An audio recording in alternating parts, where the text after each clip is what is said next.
Pacers and the Thunder are here, and we're going to kind of react to some NBA insiders on ESPN, kind of see what they're talking about. What are they saying about these two teams in this finals matchup? I'm kind of curious. Going into the season, you always think of, and I see you back there, TriStar. We'll get to you soon, but I think you always think of um, who do you think of? The Lakers, the Clippers, the Bucks. You think of teams like that to get to the finals eventually down the road. You say they're going to be the favorites. They're going to be the ones to watch.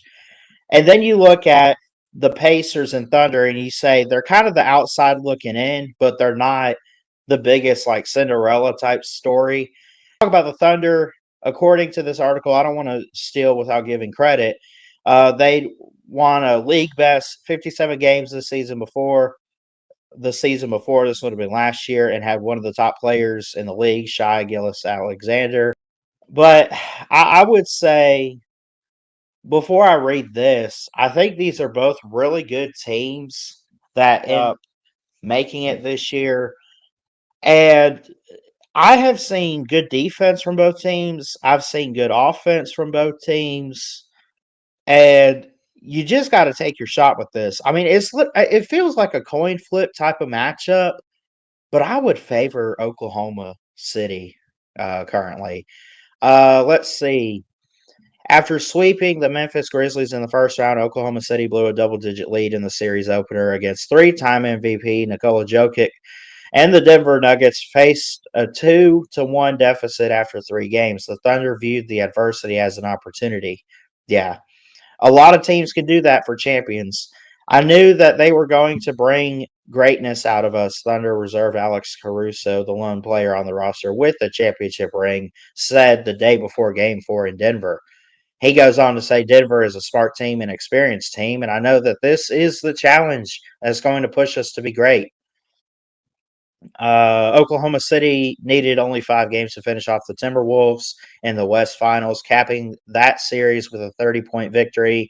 It was the Thunder's 4th win by a margin of 30 points or more during the playoff run, the most by any team in a single postseason, according to ESPN research. Not anyone in particular, just ESPN research. Um, then you look at the Pacers, and we'll kind of paraphrase and summarize all this.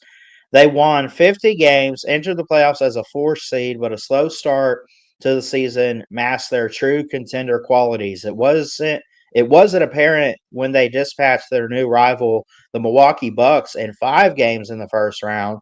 But when they made a 64-win Cleveland Cavaliers team look ordinary, the Pacers announced their ascent from young up-and-comer to conference elite. That's what I'm talking about. That's what I love in sports, and that's why I bring this up, because I love seeing the underdog tales. Yeah, it's cool to see the favorites sometimes, like, oh, yeah, we predicted it all along. Everyone's going to be right in football, baseball, whatever. But you talk about the Pacers, you talk about the Thunder. These are not the teams you expected to see at the end of the season. You knew they were going to make a push, right? They were going to come close or make a good postseason run. They probably weren't going to be in the championship, but they are. And that's what I love about this. And I'm excited to see game 1 on Thursday. Can't wait to see how it all plays out. Yeah.